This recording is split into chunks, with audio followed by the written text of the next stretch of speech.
the new section, chapter 8, primarily a standard 8.1. It's applying properties of positive and negative exponents. So we're just going to handle this standard for about a week and a half, and then we'll be having a test in mid-March.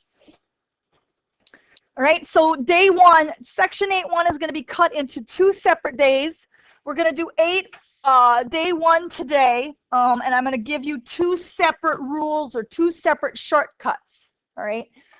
First of all, let's talk a little bit about exponents. All right. If I have 3 to the 2nd power, the 3 is called the base, and the 2 is called the exponent.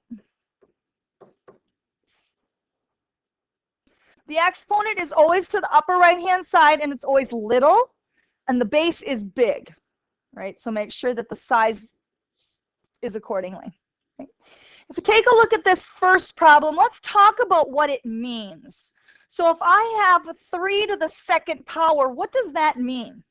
Yes, that's correct. I would do 3 times 3, right? And then I have a little star. That's going to mean multiplication for us. And then if I have 3 to the 3rd power, what does that mean? Yes, that's correct. I do 3 times 3 times 3, okay? All right, let's put it all together then. I get 3 to the, how many 3s are there total? 5. 1, 2, 3, 4, 5. So this is 3 to the 5th, and I'm going to circle my answer, okay? Again, we're just talking about what this means. We haven't gotten to the rule yet. There's going to be a rule coming up that you're going to be able to use. It's going to be a shortcut, okay? Let's go to the next one.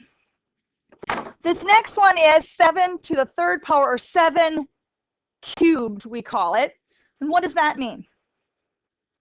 That's right. 7 times 7 times 7. And then I have that star. And then I have 7 to the 5th, which means how many 7s? There's 5. So 1, 2, 3, 4, 5. And so how many 7s do I have altogether? I have 8. And I circle it. Okay. So that's what that means. Now let's take a look at the shortcut, right? It's called the product of powers property.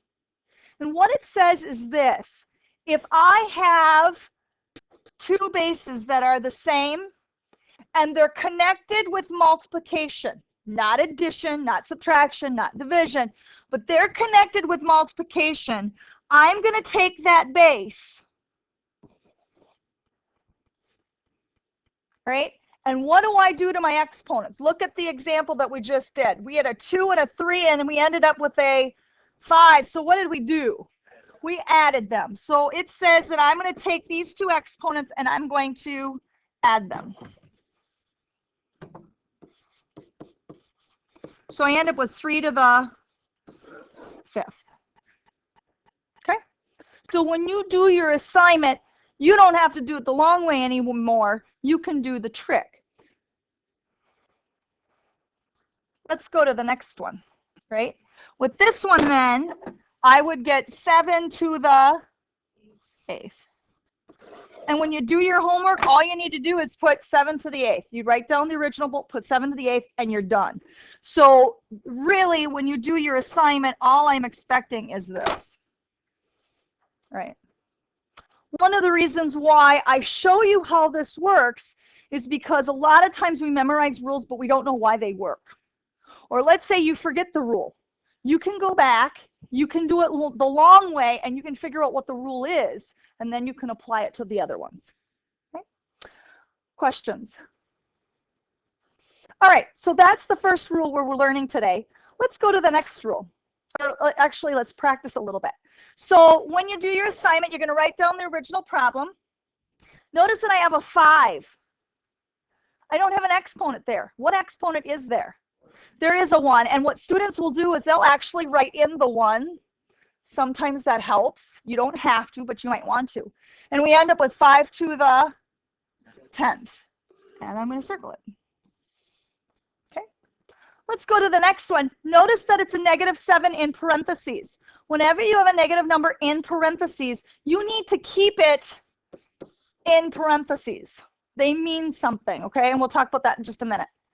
So I've got -7 in parentheses to the second, -7 in parentheses to the first. So I end up with -7 in parentheses to the third. And again, if you want to put the 1 there, go ahead and do that if that helps you. Okay? Number 3, we end up with x to the 9th. That is correct, because 2 plus 3 is 8, and 1 more is 9. So essentially what you're doing is you're just adding them up. Okay? You all right? Okay. Now, one thing I want to bring to your attention when we do this is we talked about negative numbers, right? If I have -3 in parentheses squared, you're going to get a different answer than -3 squared. And I would write this in the notes because you're going to need it. This is where kids really mess up. When I have -3 in parentheses squared, that 2 belongs to all of -3. And so that means -3 times -3, which my answer is +9, isn't it? Right? When I have a -3 squared and the 2, there's no parentheses, the 2 actually belongs to the 3 itself, not the negative. So I'm going to put down the negative, but what repeats is the 3. So my answer ends up being -9. Is there a difference between +9 and -9? You bet there is. So just be careful. If it's in parentheses, be careful when you enter. If you choose to enter that into your calculator, make sure you get the parentheses in there. Otherwise, the calculator will give you a different answer, and you need to be smarter than your calculator. Right? All right, let's go on. Here's the second rule. Right? I got 5 squared in parentheses, and that to the 3rd power. Right? So just think of it this way. The 3 is on the outside. So what that means is I'm going to take 5 squared times 5 squared times 5 squared. There's 3 packages of that present. And 5 squared is that present.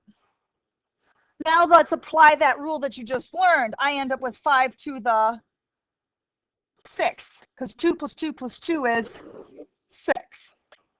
Okay. Let's keep going. You do not, because it's not a negative number.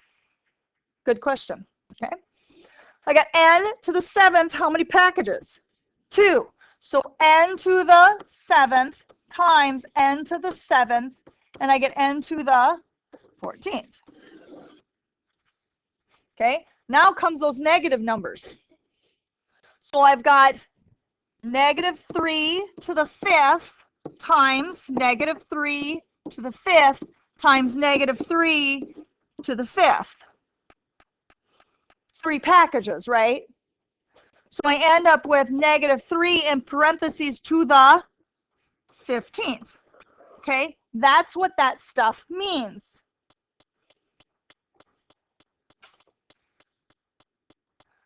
Now let's talk about the rule. The rule is the power of a power property. And what that means is whenever you have 2 exponents like this, like kissing, they're right next to each other, right? What do you think we do? We're going to multiply it, and that makes sense because if you'll notice in the first one, I got a 2 and a 3, right? And you'll notice that it was a 6, that exponent. So you multiply those exponents. So down here, the rule would be 5, and you'd multiply those exponents. So you end up with 5 to the 6th. Okay. The next one then would be just n to the 14th. And you can just go ahead and do the rule.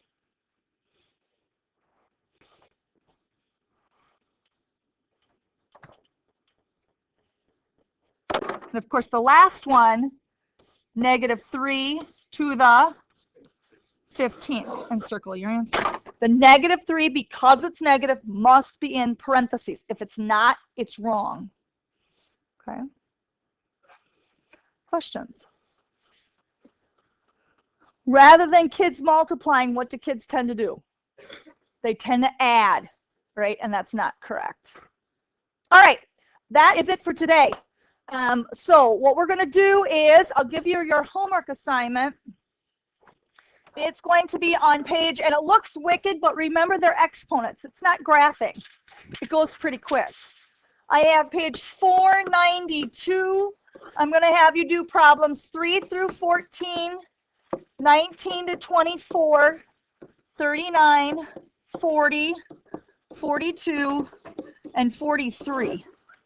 Right? I want you to write that down, and we'll do the first 2 or 3 together so you get the idea of what to do and how I'd like you to do it.